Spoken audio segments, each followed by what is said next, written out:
AP రాజకీయాల్లో Bezawada politics రూటే separate. ఓ రకంగా ఆంధ్ర రాజకీయాలు ఇక్కడి నుంచే శాసిస్తారు అనడంలో అతిశయోక్తి లేదు. ఒకప్పుడు టీడీపీకి కంచుకోటగా ఉన్న బెజవాడలో 2019 ఎన్నికల్లో వైసీపీ ఎక్కువ స్థానాలు గెలుచుకుంది. హేమీలను పక్కన పెట్టి విజయవాడ వాసులు ఫ్యాన్కే పట్టం కట్టారు. ఎంపీ స్థానంలో టీడీపీ గెలిచినా మెజారిటీ ఎమ్మెల్యే స్థానాల్లో మాత్రం ఫ్యాన్ హవా నడిచింది. ఉమ్మడి ఆంధ్రప్రదేశ్ విభజన తర్వాత ఏపీలో అత్యంత ప్రాధాన్యత కలిగిన సిటీగా విజయవాడ ఉంది.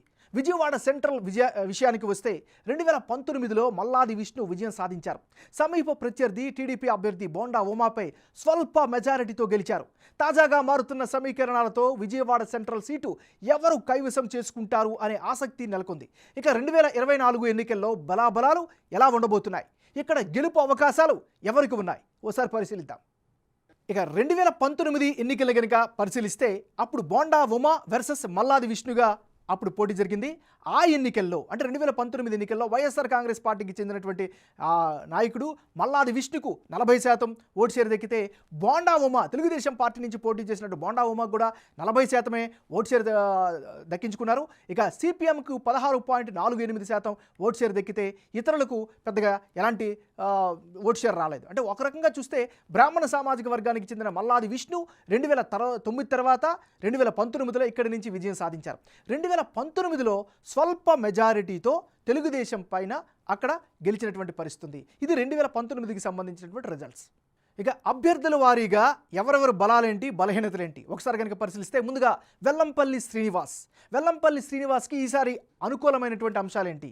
ముందుగా కేడర్ను కలుపుకునే తత్వం ఈయనకి ప్రధానంగా కలిసి వచ్చేటటువంటి అంశం. మరోవైపు పార్టీకి విధేయుడిగా కూడా ఉండడం కూడా లాయల్టీ పట్ల ఈయనకి కలిసి వచ్చే అంశం. ఇక తెలుగుదేశం పార్టీపై ఘాటు విమర్శలు ఎప్పటికప్పుడు చేస్తూ వార్తల్లో ఉంటారు, సో మీడియాలో కనిపిస్తూ ఉంటారు. సో ఇది కూడా ఆయనకి కలిసి వచ్చేటటువంటి అంశం. మరి వెల్లంపల్లి శ్రీనివాస్కి మైనస్ పాయింట్స్ ఏంటో కనుక పరిశీలిస్తే నియోజకవర్గానికి వెల్లంపల్లి కొత్త కావటమే ప్రధానమైనటువంటి మైనస్గా కనిపిస్తుంది. మరోవైపు అమరావతి రాజధానికి వ్యతిరేకంగా ఉండడం కూడా ఆయా ప్రాంతంలో ఈయనకి మైనస్గా కనిపిస్తుంది. ఇక అందరికీ ప్రభుత్వ పథకాలు అందలేదు అనేటటువంటి ఆగ్రహం కూడా స్థానికంగా వెలిబుచ్చేటటువంటి పరిస్థితి కనిపిస్తుంది. ఇది ఈయనకి సంబంధించినటువంటి ప్లస్లు మైనస్లు. ఇక తెలుగుదేశం పార్టీకి చెందినటువంటి నాయకుడు బోండా ఉమా. మరి బోండా ఉమాకి ఈసారి కలిసి వచ్చే అంశాలు ఏమిటి? తెలుగుదేశం జనసేన పొత్తు ఉండడం ప్రధానంగా ఈయనకి కలిసి వచ్చేటువంటి అంశం. ఇక స్థానిక ప్రజలకు అందుబాటులో ఉండడం కూడా ఈయనకి ప్రధానంగా కలిసి వచ్చేటువంటి అంశం. ప్రజా సమస్యలపై ఎప్పటికప్పుడు పోరాటం చేస్తారు, మాస్ ఇమేజ్ అయితే ఉన్నటువంటి నాయకుడు. ఇది ఈయనకి ప్రధానంగా కలిసి వచ్చేటువంటి అంశాలు. అదేవిధంగా అమరావతి రాజధాని స్టాండ్పై కూడా బలంగా ఉండడం కూడా ఈయనకి కలిసి వచ్చే అంశం. మరి బోండా ఉమాకి ఈసారి మైనస్ అయ్యే అంశాలు ఏమిటి? టీడీపీ జనసేన కార్యకర్తల సమన్వయ లోపమే ప్రధానమైనటువంటి మైనస్గా ఇక్కడ కనిపిస్తుంది. మరోవైపు కేసినేని నానిపై లేనిపోని కామెంట్స్ చేశారు అనేటటువంటి ఆరోపణలు కూడా వినిపిస్తున్నాయి. ఇది కూడా మైనస్ అయ్యే ఛాన్సెస్ ఉన్నాయి. ఇక అన్ని తానై పార్టీలో ఇతర వాయిస్ వినిపించరు అనేటటువంటి ఒక అపవాదు కావచ్చు, ఆరోపణ కావచ్చు, ఈయన పట్ల బలంగా వినిపిస్తుంది. ఇది ఈయనకి సంబంధించిన మైనస్లు. ఇవి ఈయనకి సంబంధించిన ప్లస్లు మైనస్లు. ఇక సిపిఎం పార్టీకి చెందినటువంటి నాయకుడు చిగురుపాటి బాబురావు. ఈయనకి సంబంధించినటువంటి ప్లస్లు ఏంటో ముందుగా చూస్తే రాజకీయాల్లో సౌమ్యుడిగా మంచి పేరు సంపాదించుకున్నారు, వ్యక్తిగతంగా మంచి ఇమేజ్ ఉంది. ఇది బాగా కలిసి వచ్చే అంశం. ఇక స్థానిక సమస్యలపై పోరాటం చేస్తూ ప్రజల్లో ఉండడం ఈయనకి ప్రధానమైన బలం. ఇక గతంలో పేదల పక్షాన అనేక పోరాటాలు చేయడం కూడా ఈయనకి కలిసి వచ్చేటువంటి అంశం. మరి చిగురుపాటి బాబురావుకి ఉండేటటువంటి మైనస్ పాయింట్స్ ఏంటి? సిపిఎం పార్టీకి క్యాడర్ పెద్దగా లేకపోవడం ఈసారి ప్రధానమైనటువంటి అడ్డంకి. ఇక ఉన్న ఓట్లలో కొన్ని ఇతర పార్టీలకు కూడా వెళ్ళడం కూడా అంటే మారడం కూడా ప్రధానమైనటువంటి మైనస్. ఇక సొంతంగా నిలదొక్కునే అవకాశాలు కూడా చాలా తక్కువే అనేటటువంటి అభిప్రాయం కూడా కనిపిస్తుంది. ఈయనకి సంబంధించినటువంటి ప్లస్లు మైనస్లు. విజయవాడ సెంట్రల్ నియోజకవర్గంలో కులాల వారీగా బలాలు ఎలా ఉన్నాయి?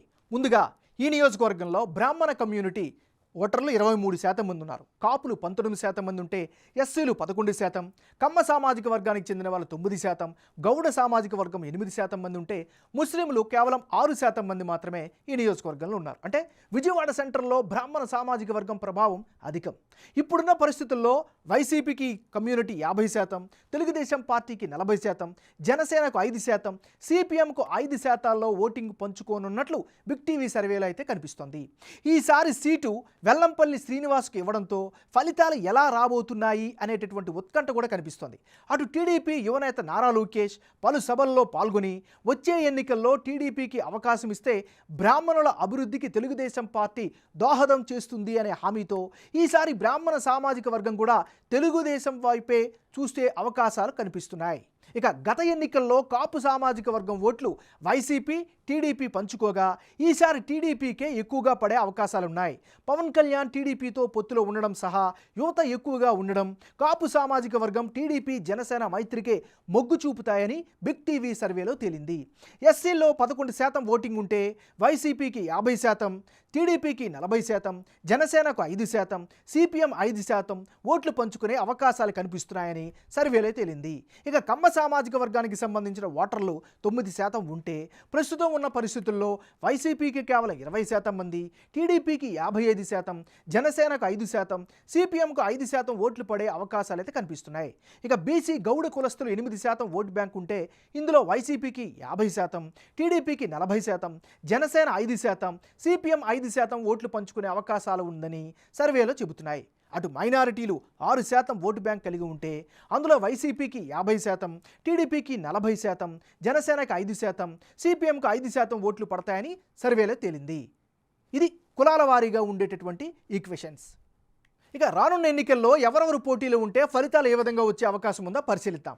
ముందుగా వెల్లంపల్లి శ్రీనివాస్ వర్సెస్ బోండా ఉమా, వీళ్ళిద్దరి మధ్య కనుక పోటీ జరిగితే అప్పుడు వైసీపీకి 38% ఓటు శాతం వచ్చే అవకాశం ఉన్నట్టు తెలుస్తుంటే తెలుగుదేశంకి ఏకంగా 46% ఓటు షేర్ దక్కించుకునే ఛాన్సెస్ కనిపిస్తున్నాయి. సిపిఎంకు కేవలం 7% ఓట్లు దక్కే అవకాశం ఉన్నట్లుగా సర్వేలో తెలుస్తుంది. అంటే ఇప్పటికిప్పుడు కనుక ఈ నియోజకవర్గంలో ఎన్నికలు జరిగితే విజయవాడ సెంట్రల్లో టీడీపీ హవా కొనసాగుతున్నట్లు బిగ్ టీవీ సర్వేలో తేలింది. టీడీపీ జనసేన పొత్తుతో అభ్యర్థిని దింపితే విజయ అవకాశాలు పెరుగుతాయని సర్వేలో తేలింది. వైసీపీ నుంచి టికెట్ కన్ఫర్మ్ చేసుకున్న వెల్లంపల్లి శ్రీనివాస్ టీడీపీ జనసేన పొత్తుతో రంగంలోకి దిగే అభ్యర్థిని ఢీకుంటే వెల్లంపల్లికి 38% గెలుపు అవకాశాలు ఉండగా బోండా ఉమా లేదా టీడీపీ జనసేన పొత్తులో నిలబడే అభ్యర్థికి 46% విజయ అవకాశాలు ఉన్నాయి. మొత్తంగా టీడీపీ జనసేన ఉమ్మడి అభ్యర్థికి ఎడ్జు ఎక్కువగా ఉన్నట్లు బిగ్ టీవీ ఎలక్షన్ సర్వేలో ఓటర్లు తమ అభిప్రాయంగా వ్యక్తం చేశారు. ఇది ఇవాల్టి పందింకోళ్ళు. చూస్తూనే ఉండండి బిగ్ టీవీ.